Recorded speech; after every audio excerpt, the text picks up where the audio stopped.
April is National Distracted Driving Awareness Month, and law enforcement are reminding all drivers that texting while talking on their cell phones without a hands-free device is against the law. The traffic safety community has a simple message for drivers. One text or call could wreck it all. Deputy Chris Knox tells us more. We're all distracted drivers. There's a million things out there that can distract us. Eating, drinking, grooming, things that we see outside the car, telephones, cell phones, texting. The point is to minimize those distractions. Try to avoid cell phone calls. Never text while you're driving. That's very dangerous. The National Highway Traffic Safety Association, the federal government, says that 5,000 people are killed every year in crashes in the U.S. because of distracted driving. If you have a cell phone and it's has a speaker and you answer a call, you can't just open the phone and put it in your pocket and say, I'm hands-free. That's not legal. So the bottom line is we should try to avoid cell phone calls to the best of our ability when you're driving, because it just takes your mind away from what you're doing. And human beings, we really can't do two things at once. Fines for texting have increased, starting at $159, and steep fines are in place to let drivers know there's a zero-tolerance policy if you are caught texting and driving. The debate over a proposed dog beach in Rancho Palos Verdes has come to a close.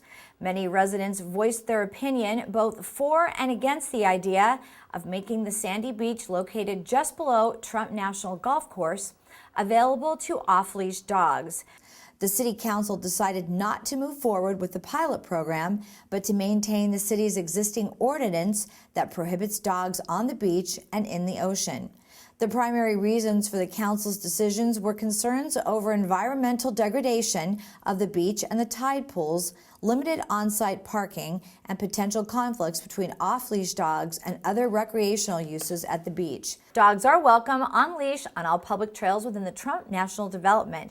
In addition, Rancho Palos Verdes residents and visitors have many options for walking their dogs on leash throughout the city, and they include miles of trails within the Palos Verdes Nature Preserve and along the bluff tops at such locations as Oceanfront Estates, Lower Point Vicente Park, Terranea Resort, and Abalone Cove Shoreline Park.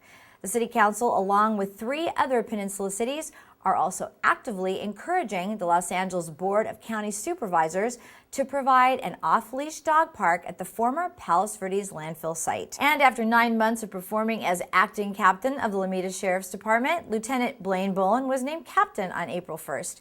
We caught up with the new captain, who is feeling right at home. And it starts at the top, there's no question, and that's one of my challenges, is to make sure that we build upon what has been the foundation that's been laid to date here.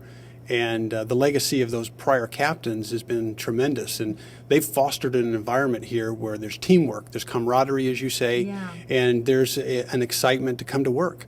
And whether it's law enforcement or whatever industry that you're working in, you always want your employees to be happy. Happy employees work harder, and they find more job satisfaction, and they will always do a better job when they're happy and they enjoy the environment that's been fostered. So that's one of my goals, is to maintain that and build upon it.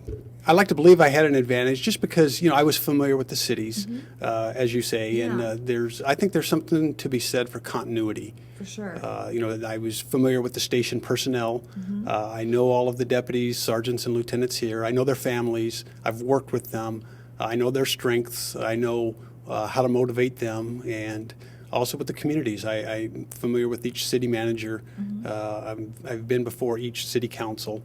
And so I think I also have a good feel for what their needs are and what the issues that require law enforcement attention. And so I felt that was an advantage definitely for me, being the operations lieutenant, second in command, going into the interview process. I want to increase the amount of positive contacts that the community has with us. Great. Typically, when they have contact with law enforcement, it's because they've been a victim of a crime, they're getting a ticket, or they're going to jail. We're putting handcuffs on them. So, and usually none of those are on anybody's bucket list of things to do in their life. So, but out in the community, at neighborhood watch meetings, at community functions, at other events, at all of our cities, all of our communities, interaction with the deputies and deputy interaction with the community. That's in a positive sense, in a casual setting, that's how relationships are strengthened.